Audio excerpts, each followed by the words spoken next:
Hello guys, नमस्कार। कैसे आप सब? उम्मीद करता हूँ आप अच्छे होंगे। तो साथियों, इस वीडियो में हम कक्षा 10 सामाजिक विज्ञान यानी सोशल साइंस के बारे में चर्चा करेंगे। तो साथियों, इस वीडियो को आप लास्ट तक देखिए और जो लोग हमारे भाई बहन पहली बार चैनल पर विजिट कर रहे हैं वो चैनल को सब्सक्राइब करके बेल आइकन घंटी प्रेस कर देंगे और इस वीडियो को सभी लोग लास्ट तक देखिए और ज़्यादा से ज़्यादा लाइक करें, दोस्तों में शेयर करें। तो चलिए हम देख लेते हैं साथियों।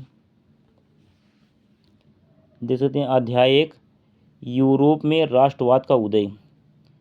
यूरोप में राष्ट्रवाद का क्रमिक विकास कैसे हुआ, इसके बारे में हम अध्ययन करेंगे। तो राष्ट्रवाद क्या है? वह विचारधारा जो किसी भी राष्ट्र के सदस्यों में एक सामूहिक पहचान को बढ़ावा देती है, उसे राष्ट्रवाद कहते हैं। साथियों, यह नोट्स बहुत सिंपल नोट्स है, आप इसको एक बार देख लेंगे तो यकीन मानिए आप कहीं और पढ़ने की आवश्यकता नहीं है। आप जब एग्ज़ाम में बैठेंगे तो ज़्यादा से ज़्यादा क्वेश्चन इसी वीडियो से मिलेंगे। अब देखिए आगे, राष्ट्रवाद की भावनाओं को बढ़ाने के लिए कई प्रतीकों का सहारा लिया जाता है, जैसे राष्ट्रीय ध्वज, राष्ट्रीय गीत, राष्ट्रीय गान आदि। यूरोप में राष्ट्रवाद का क्रमिक विकास कैसे हुआ? 19वीं सदी के मध्य तक यूरोपीय देश वैसे नहीं थे जैसे कि आज हैं। विभिन्न क्षेत्रों पर शासन अलग अलग। तो आप इसका स्क्रीनशॉट ले लीजिए साथियों।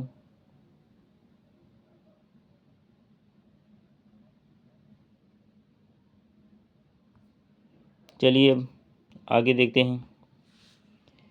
अलग अलग वंश के लोग राज करते थे। इन क्षेत्रों पर राजवंश का शासन हुआ करता था। कई ऐसे तकनीकी बदलाव हुए जिनके कारण समाज में परिवर्तन आए।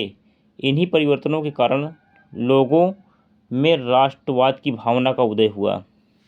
अब आता है इसी में फ्रांसीसी क्रांति कब हुई? तो 1789 में। नागरिक संहिता 1804 ईस्वी। इसके बाद वियना की संधि 1815। उदारवादियों की क्रांति 1848। जर्मनी का एकीकरण 1866 से 1871। इटली का एकीकरण 1859 से 1871। तो साथियों, ये बहुत महत्वपूर्ण टॉपिक है, आप इसका स्क्रीनशॉट ले लीजिए। चलिए स्क्रीनशॉट लीजिए सभी लोग। अब फ्रांसीसी क्रांति के आरंभ से ही फ्रांसीसी क्रांतियों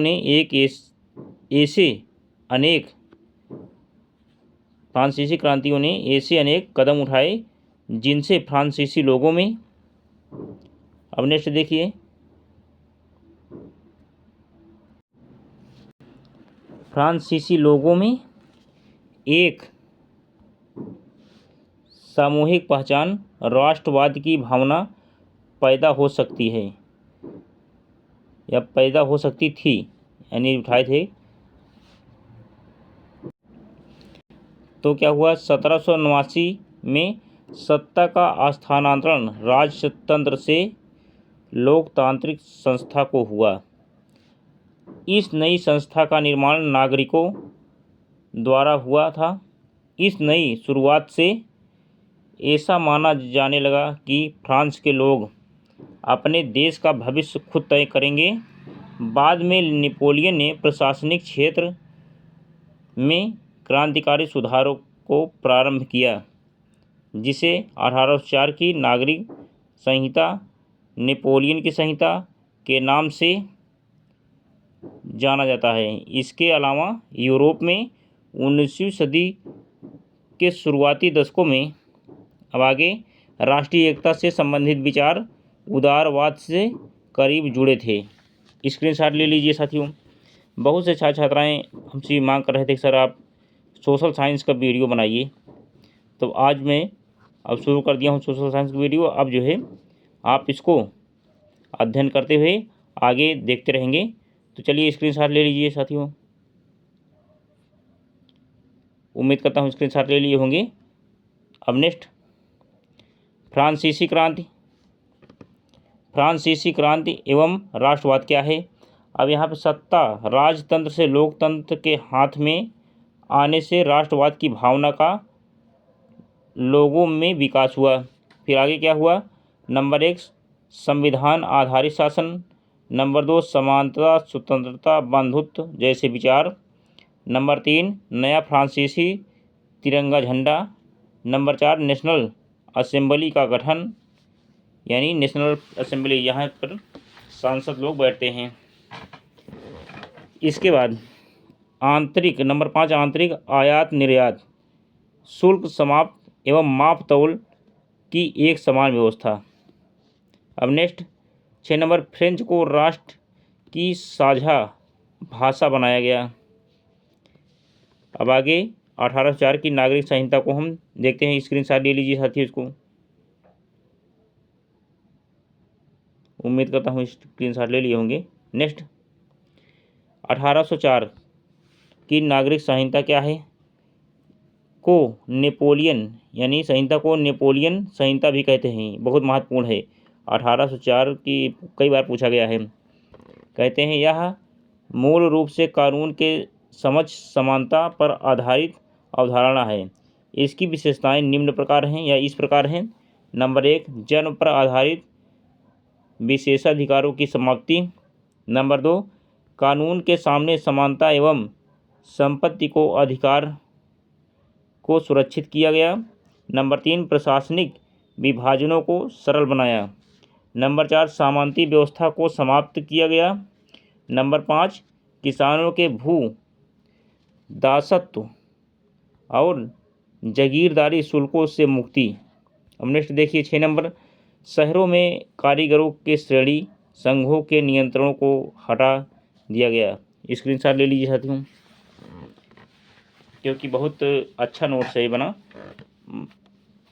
आप अगर इसको ध्यान लगा के पढ़ लेंगे तो सब याद हो जाएगा और एग्जाम में आप करेंगे तो अच्छे नंबर से पास हो जाएंगे, क्योंकि इसमें इससे बाहर कुछ पूछेगा नहीं जितना मैं करा रहा हूँ, प्रश्न इसी से बनेंगे। तो नेक्स्ट देखिए साथियों, अब आगे क्या है देख सकते हैं। यूरोप में राष्ट्रवाद का उदय, सामाजिक विज्ञान में यूरोप में राष्ट्रवाद का उदय प्रश्न आएगा। चलिए नेक्स्ट, उदारवादी राष्ट्रवाद राजनीतिक एवं आर्थिक क्षेत्र क्या है? उदारवादी राष्ट्रवाद राजनीतिक एवं आर्थिक क्षेत्र, हेडिंग। इसके बाद फिर ऐसे यही प्रश्न आएगा, ऐसे आ जाता है। उदारवाद शब्द को अंग्रेजी भाषा के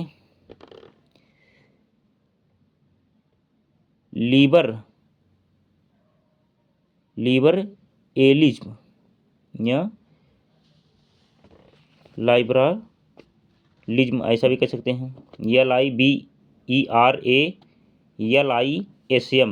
यही शब्द है का हिंदी अनुवाद है। इसकी उत्पत्ति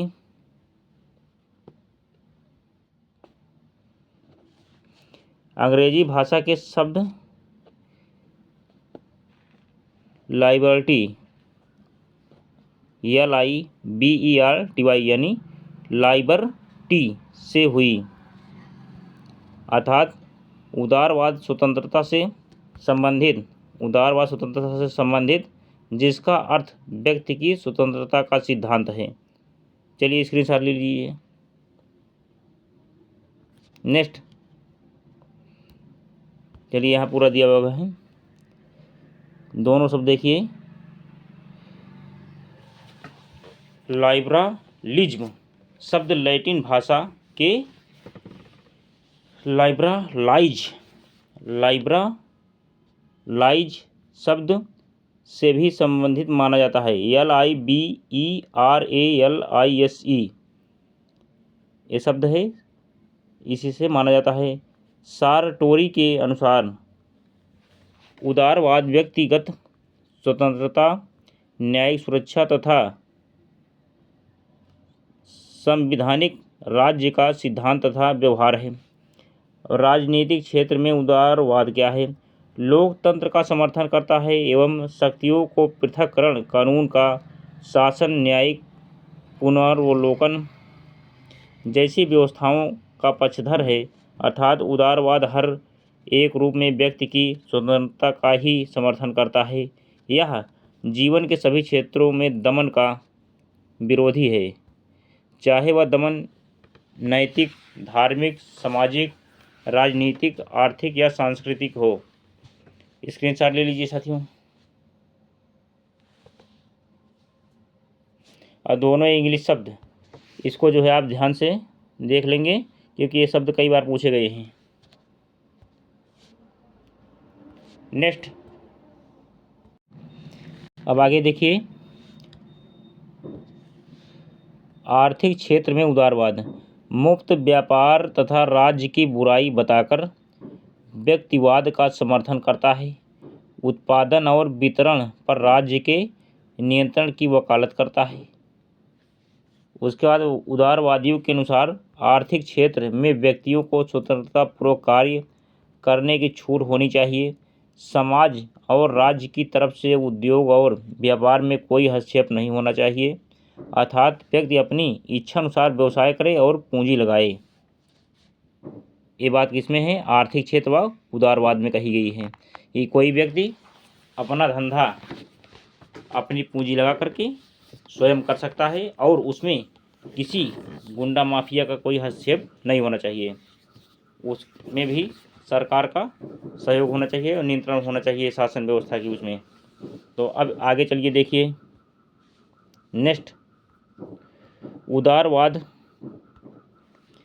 की कुछ निम्नलिखित विशेषताएं इस प्रकार है। क्या है? नंबर 1, सहमति पर आधारित सरकार। नंबर 2, संविधान आधारित शासन। नंबर 3, संसदीय सरकार या प्रतिनिधि आधारित। नंबर 4, विशेषाधिकारों का अंत। नंबर 5, कानून के समक्ष समानता। नंबर 6, मताधिकार का समर्थन लेकिन सबके लिए नहीं। नंबर 7, मुक्त बाजार। नंबर 8, वस्तुओं एवं सेवाओं पर प्रतिबंधों से मुक्ति। नंबर 9, धर्मनिरपेक्षता में विश्वास। नंबर 10, लोक कल्याणकारी राज्य व्यवस्था का समर्थन, यानी कोई भी राज्य हो लोक कल्याण के लिए अच्छा रहे, सुलभ रहे और उसमें सरकार समर्थन रहे, ऐसा इसमें बताया गया है। उदारवाद की कुछ ऐसे हैं व्यवस्था।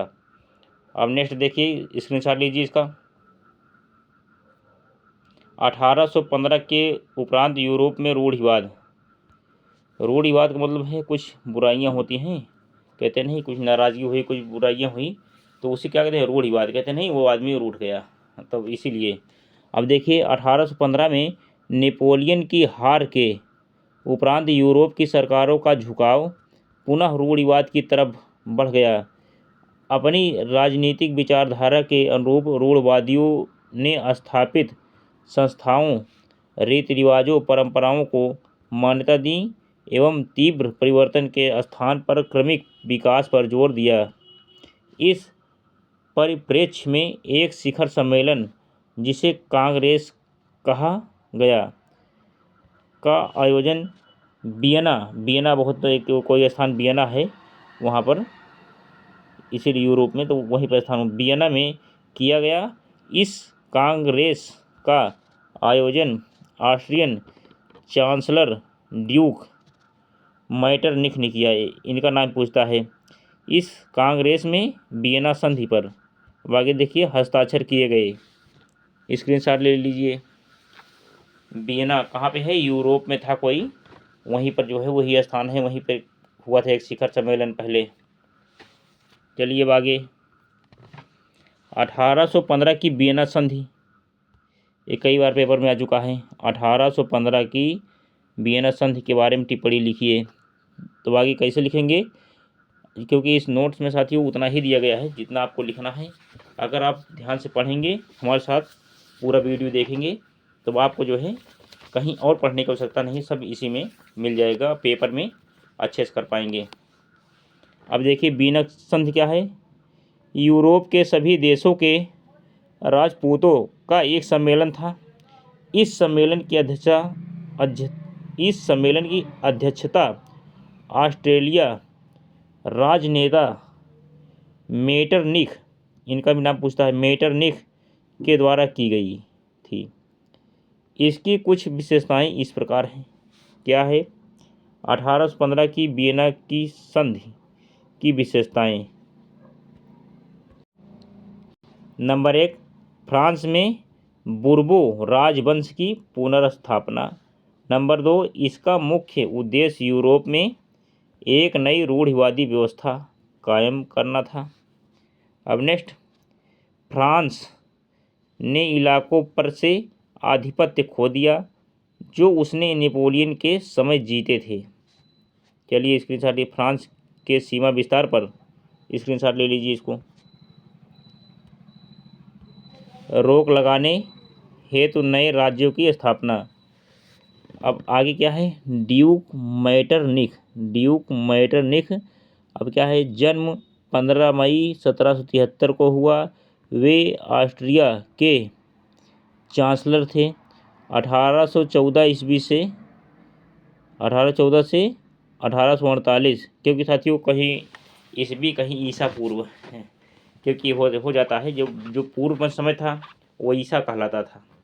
अब जो है ईस्वी चलता है, तो इसी में तो 1848 ईस्वी के काल में इन्होंने यूरोप की राजनीति में महत्वपूर्ण भूमिका निभाई। यूरोप के राजनीतिक हालातों पर टिप्पणी करते हुए इन्होंने कहा था कि फ्रांस छींकता है तो पूरे यूरोप को जुकाम हो जाता है। बहुत सही। देख सकते हैं, फ्रांस कहा था, क्या कहा था? यदि फ्रांस छींकता है तो पूरे यूरोप को जुकाम हो जाता है। वियना संधि में इनकी महत्वपूर्ण भूमिका थी। नेपोलियन युद्ध के उपरांत यूरोप की पुनर्रचना एवं पुराने राजतंत्र रूढ़िवादी तंत्र की पुनर्स्थापना में उन्होंने सक्रिय भूमिका निभाई। चलिए स्क्रीनशॉट ले लीजिए इसको।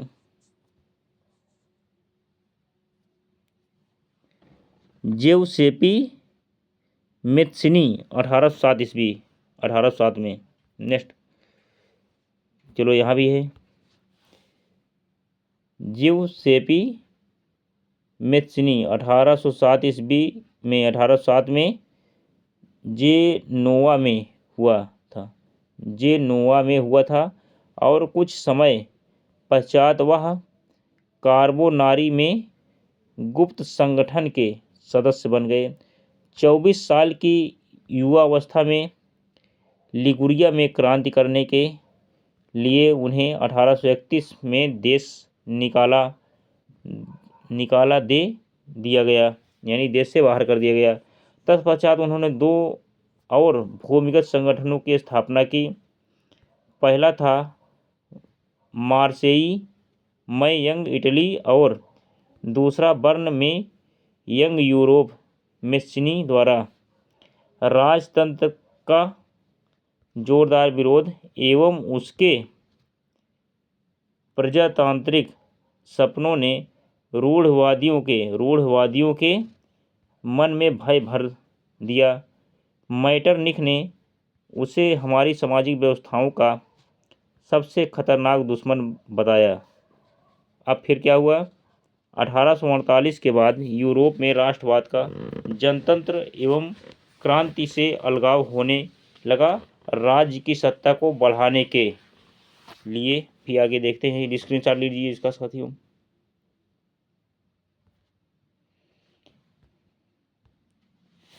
बढ़ाने के लिए रूढ़िवादियों ने अक्सर राष्ट्रवादी भावनाओं का इस्तेमाल किया। यद्यपि मध्यम वर्गीय जर्मन लोगों ने 1848 ईस्वी में जर्मन महासंघ के विभिन्न इलाकों को जोड़कर एक राज्य बनाने का प्रयास किया था, मगर इसे राजशाही और फौज की ताकत द्वारा मिलकर दबा दिया गया। इसके पश्चात प्रशासन ने राष्ट्रीय एकीकरण के आंदोलन का नेतृत्व संभाल लिया। चलिए यहाँ तक स्क्रीनशॉट ले लीजिए।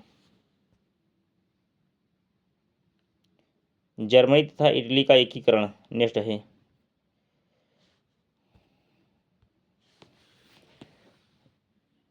उसके बाद जर्मनी का एकीकरण 1866 से 1871, 1866 से 1871।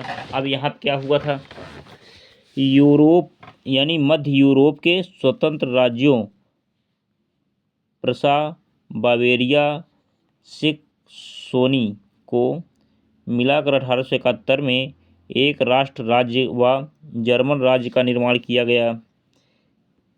इसी ऐतिहासिक प्रक्रिया को जर्मन का एकीकरण कहते हैं। इससे पहले यह भूभाग 39 राज्यों में बटा था। इसमें से भी ऑस्ट्रियाई साम्राज्य एवं प्रसा राजतंत्र अपने आर्थिक तथा राजनीतिक महत्व के लिए प्रसिद्ध थे।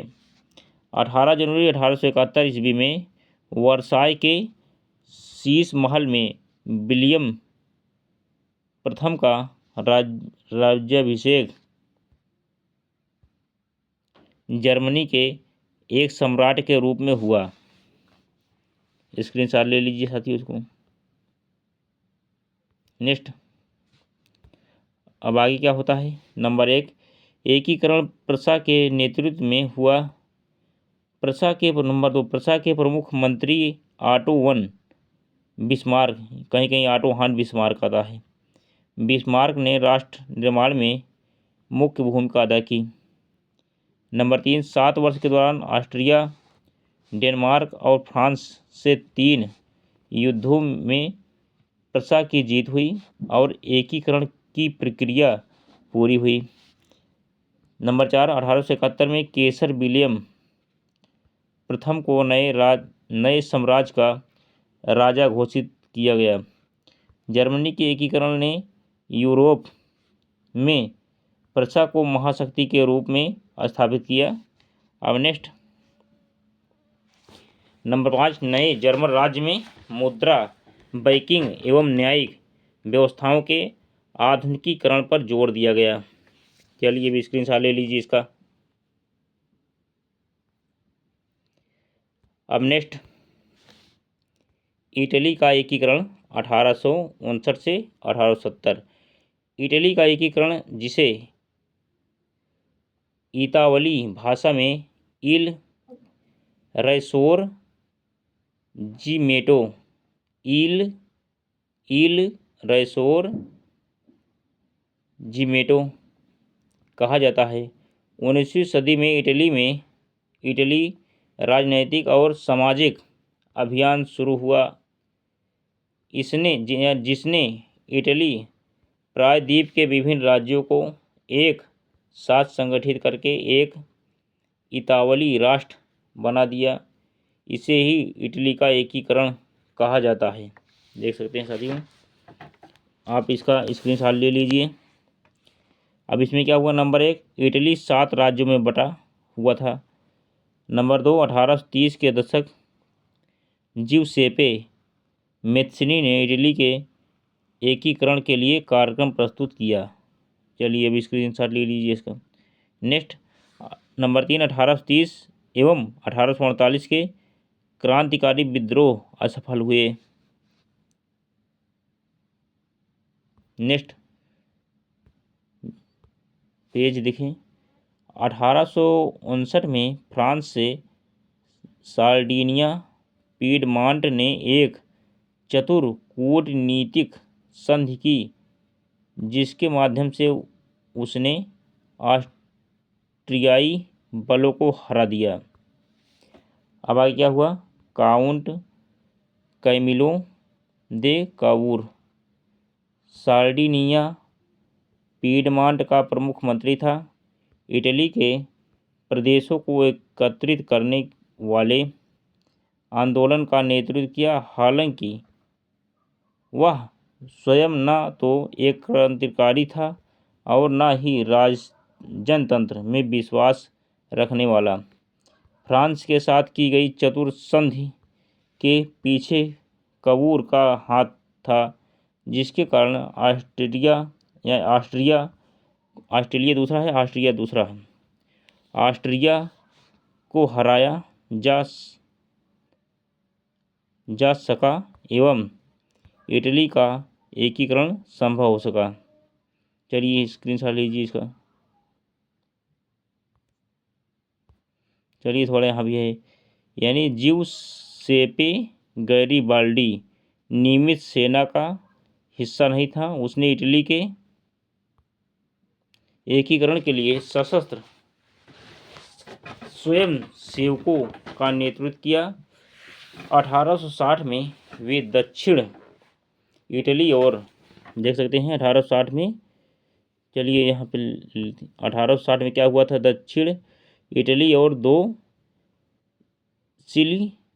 सिसिलियों के राज्य में प्रवेश कर गए और स्नेपी शासकों को हटाने के लिए स्थानीय किसानों का समर्थन पाने में सफल रहे। उसने दक्षिणी इटली एवं सिसली को राजा इमैनुएल द्वितीय को सौंप दी और इस प्रकार इटली का एकीकरण संभव हो सका। अब देख सकते हैं साथियों, अब आगे स्क्रीनशॉट ले लीजिए। यूरोप में राष्ट्रवाद का उदय, अब देख सकते हैं इतिहास का पहला है अध्याय, देख सकते हैं यूनान का स्वतंत्रता संघर्ष क्या है। यूनान ऑटोमन साम्राज्य का हिस्सा 15वीं शताब्दी से था। क्रांतिकारी राष्ट्रवाद 1789 में फ्रांसीसी क्रांति के उपरांत के उदय ने यूनानी लोगों के मन में स्वतंत्रता की भावना को प्रज्वलित किया। नेक्स्ट देखिए, 1821 से वहाँ स्वतंत्रता के लिए संघर्ष शुरू हुआ। यूनान के लोगों को निर्वासन में न रह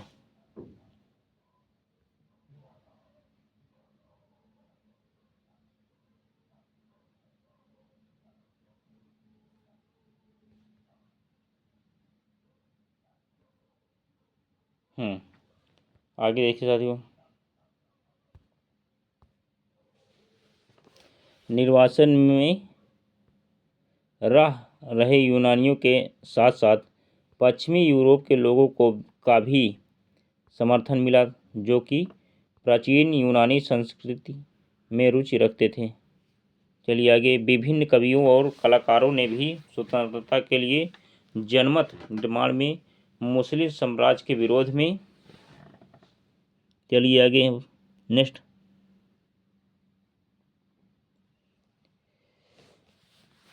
तथा यूनान के संघर्ष के लिए अपनी महत्वपूर्ण भूमिका निभाई। अंग्रेजों के कवि लॉर्ड वायरन ने धनराशि एकत्रित की एवं वह युद्ध के लिए भी गए, जहां 1824 ईस्वी से बुखार से उनकी मृत्यु हो गई। 1824 में देख सकते हैं, 1824 में बुखार से उनकी मृत्यु हो गई। अब 1832 में कुस्तुनतुनिया, देखो 1832 में कुस्तुनतुनिया की संधि ने यूनान को एक स्वतंत्र राज्य के रूप में मान्यता प्रदान की। 29 मई 1453 को यह संधि संपन्न हुई। अब आगे आता है, ब्रिटेन में राष्ट्रवाद कैसे हुआ था। राष्ट्रवाद किसी उथल पुथल या क्रांति का परिणाम नहीं, अपितु एक लंबी चलने वाली प्रक्रिया का परिणाम था। 18वीं शताब्दी से पूर्व ब्रिटेन एक राष्ट्र राज्य नहीं था, बल्कि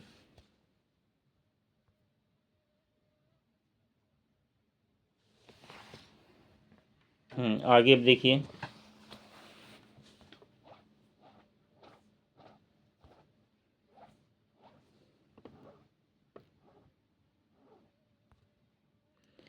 ब्रितानी महाद्वीपों में रहने वाले लोगों जैसे अंग्रेज, वेल्स, स्कॉट आयरिश की पहचान निर्जातीय थी। इन सभी जातीय समूहों की अपनी संस्कृति और राजनीतिक परंपरा थी। आंग्ल राष्ट्र ने अपनी शक्ति के विस्तार के साथ साथ अन्य राष्ट्रों व द्वीप समूहों पर विस्तार आरंभ किया। नेक्स्ट देखिए, एक लंबे टकराव तथा संघर्ष के पश्चात आंग्ल संसद द्वारा 1688 में राजतंत्र से सत्ता को छीन लिया गया तथा आंग्ल संसद के, देख सकते हैं फिर में, देखिए यहाँ से, आयरिश की पहचान निर्जातीय थी। इन सभी जातीय समूहों की अपनी संस्कृति और राजनीतिक परंपरा थी। आंग्ल राष्ट्र ने अपनी शक्ति में विस्तार के साथ साथ अन्य राष्ट्रों व द्वीप समूहों पर विस्तार आरंभ किया। एक लंबे टकराव तथा संघर्ष के पश्चात आंग्ल संसद, यानी आंग्ल मतलब अंग्रेजी संसद, इंग्लैंड संसद द्वारा 1688 में राजतंत्र से सत्ता को छीन लिया गया तथा आंग्ल संसद के द्वारा ब्रिटेन में राष्ट्र बराबर राज्य का निर्माण हुआ। 1807 में इंग्लैंड और स्कॉटलैंड को मिलाकर यूनाइटेड किंगडम ऑफ ब्रिटेन का गठन किया गया। इस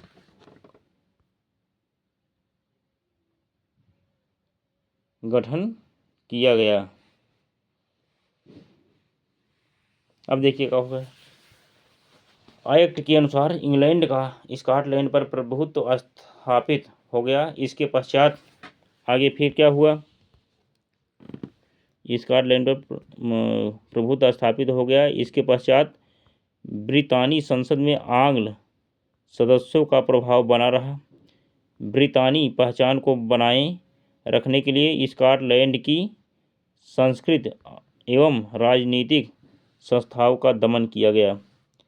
नेक्स्ट, 1798 में हुए असफल विद्रोह के बाद 1801 में आयरलैंड के बलपूर्वक यूनाइटेड किंगडम में शामिल कर लिया गया। नए ब्रिटेन के प्रतीक चिन्हों को खूब बढ़ावा दिया गया। अब नेक्स्ट देखिए, स्क्रीनशॉट लीजिए इसका, राष्ट्रवाद और साम्राज्यवाद, बाल्कन समस्या। नेक्स्ट है राष्ट्रवाद और साम्राज्यवाद, बाल्कन समस्या। आगे क्या है, टर्की के सुल्तान की अयोग्यता का लाभ उठा के 1911 ईस्वी में इटली ने ट्रिपोली पर आधारित कर लिया, जिससे उत्साहित होकर बाल्कन राज्यों, जिसमें यूनान, सर्बिया, मॉन्टीनीग्रो और बुल्गारिया शामिल थे, में टर्की पर आक्रमण कर उसको हरा दिया। इस तरह बाल्कन समस्या ने यूरोप में प्रथम विश्व युद्ध का वातावरण तैयार किया है। देख सकते हैं विश्व युद्ध का वातावरण कहाँ शुरू हुआ था, कहाँ तक गया था।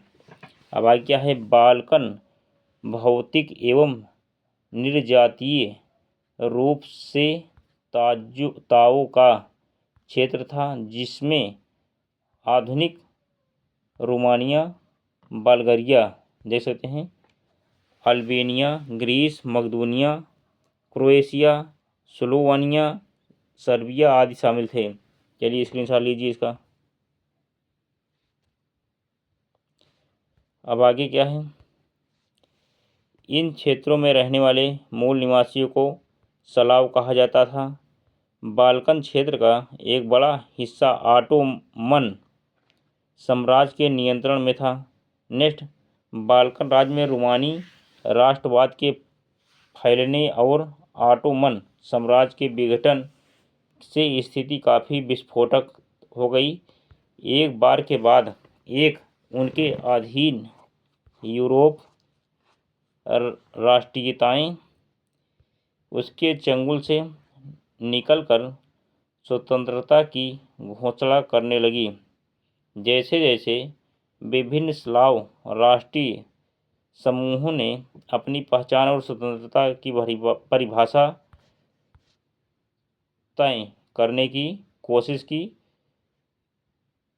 बल्कि क्षेत्र गहरे कटाव का क्षेत्र बन गया। हर एक बाल्कन प्रदेश अपने लिए ज़्यादा इलाके की अपने से देखिए चाह रखता है, इलाके की चाह रखता है।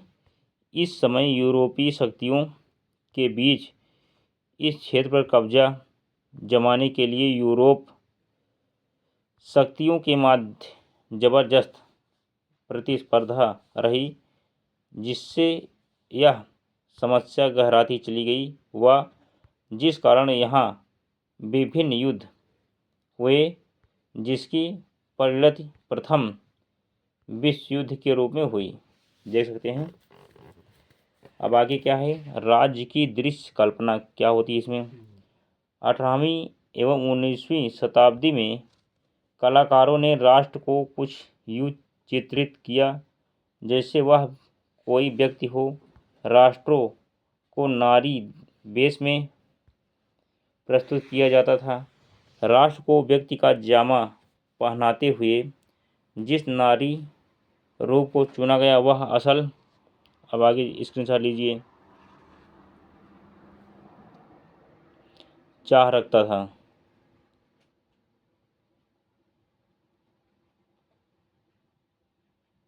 हाँ चलिए नेक्स्ट लीजिए। जीवन में, अब आगे देखिए,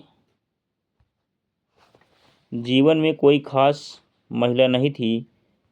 यह तो राष्ट्र के अमूर्त विचार को ठोस रूप प्रदान करने का प्रयास था। यानी नारी की छवि राष्ट्र का रूपक बन गई। फ्रांस में उसने लोकप्रिय ईसाई नाम मरियाना दिया गया, जिसने जन राष्ट्र के विचार को रेखांकित किया। इसी प्रकार जर्मेनिया जर्मन राष्ट्र का रूपक बन गई। अब आगे नेक्स्ट, फ्रैंकफर्ट संसद, ये क्या है। शाब्दिक अर्थ होता है फ्रैंकफर्ट राष्ट्रीय सभा। यह जर्मनी की पहली सभी के लिए चुनी गई संसद थी। अब आगे देखिए, जर्मन इलाकों में बड़ी संख्या में राजनीतिक संगठनों ने फ्रैंकफर्ट शहर में मिलकर एक सर्व जर्मन नेशनल असेंबली के पक्ष में मतदान का फैसला किया। आगे क्या होता है साथियों, आप इस वीडियो पूरा देखेंगे समझ में आ जाएगा। चलिए भाग लिया 18 मई 1848 को 831 निर्वाचित प्रतिनिधियों ने एक सजे धजे जुलूस में जाकर फ्रैंकफर्ट संसद में अपना स्थान ग्रहण किया।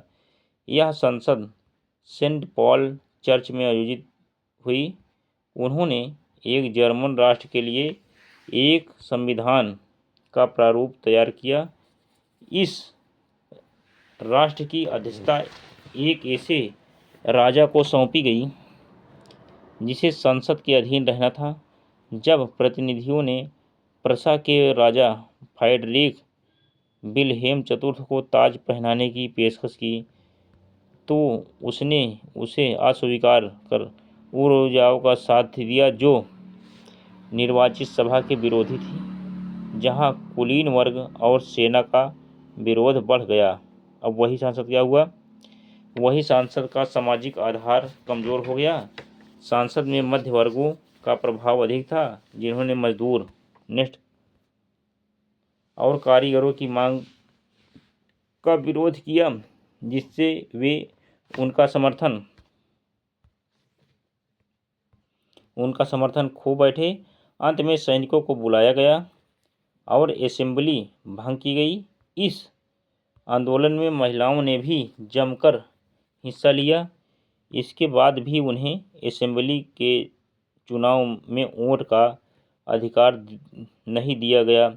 सेंट पॉल के नेतृत्व में जब चर्च में फ्रैंकफर्ट पार्लियामेंट बुलाई गई तो महिलाओं को दर्शक में बैठने की इजाज़त दी गई।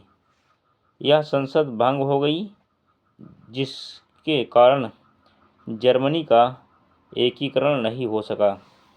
स्क्रीनशॉट लीजिए इसका साथियों। और आगे क्या है, यूरोप में राष्ट्रवाद का उदय कैसे हुआ था, देख सकते हैं। यूरोप में यानी राष्ट्रवाद कैसे हुआ, राष्ट्रवाद के उदय में महिलाओं का योगदान क्या था। राष्ट्रवाद के उदय में महिलाओं का योगदान, आज के आधुनिक समय में भी महिलाएं समाज सेवा, राष्ट्र निर्माण एवं राष्ट्र उत्थान के कार्यों में शामिल हैं।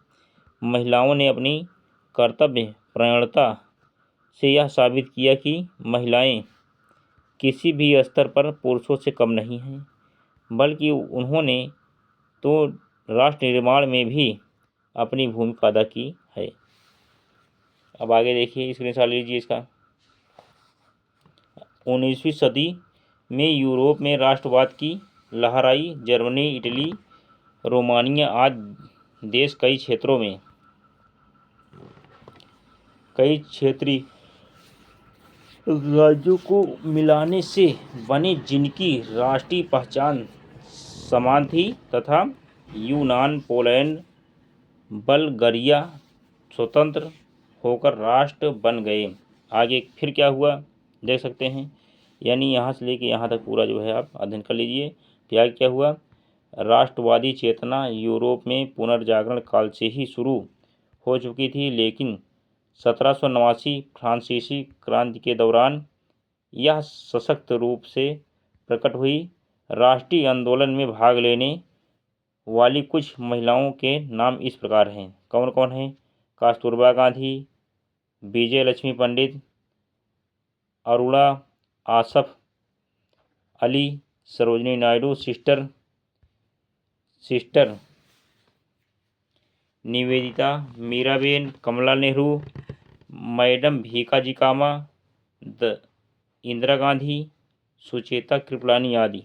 स्क्रीनशॉट ले लीजिए साथियों।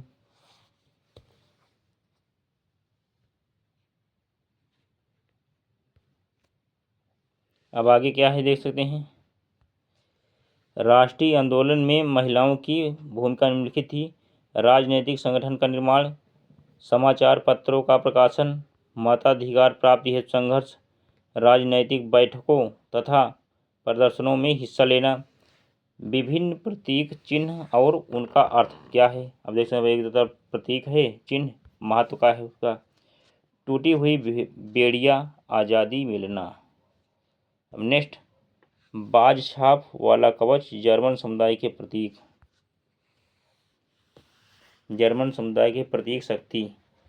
अब इसके बाद बलूत पत्तियों का मुकुट, वीरता, बलूत पत्तियों का प्रतीक वीरता।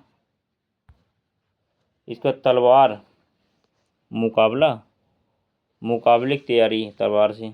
अब नेक्स्ट देखिए, तलवार पर लिपटी जैतून की डाली। इसमें क्या है, अगर ऐसा है तो शांति की चाह हो जाएगा। काला लाल और सुनहरा तिरंगा उदारवादी राष्ट्रवादियों का झंडा है। नेक्स्ट, उगते सूर्य की किरणें, एक नए युग की शुरुआत हुई थी। अब आगे आपको इसमें बताना है। नंबर 1, नेपोलियन ने इटली पर आक्रमण कब किया। इसका जो है आंसर आप कमेंट बॉक्स के माध्यम से हमको अवगत कराएंगे। अब इसी के साथ साथियों देख सकते हैं, अब अध्याय 2 है। अब 1 मैंने पूरा ख़त्म कर दिया, इसका आंसर आप कमेंट बॉक्स में दीजिए। तो प्लीज़ साथियों, जो हमारे भाई बहन नए जुड़े हैं या चैनल पर विजिट किए हैं, वो चैनल को सब्सक्राइब करके बेल आइकन घंटी प्रेस कर लेंगे। और इस वीडियो को सभी लोग लाइक करें, कमेंट करें, क्योंकि आप विचाराधीन में पड़ जाते हैं। नहीं, विचाराधीन में आपको नहीं पढ़ना है साथियों, क्योंकि संकल्प आपको लेना है।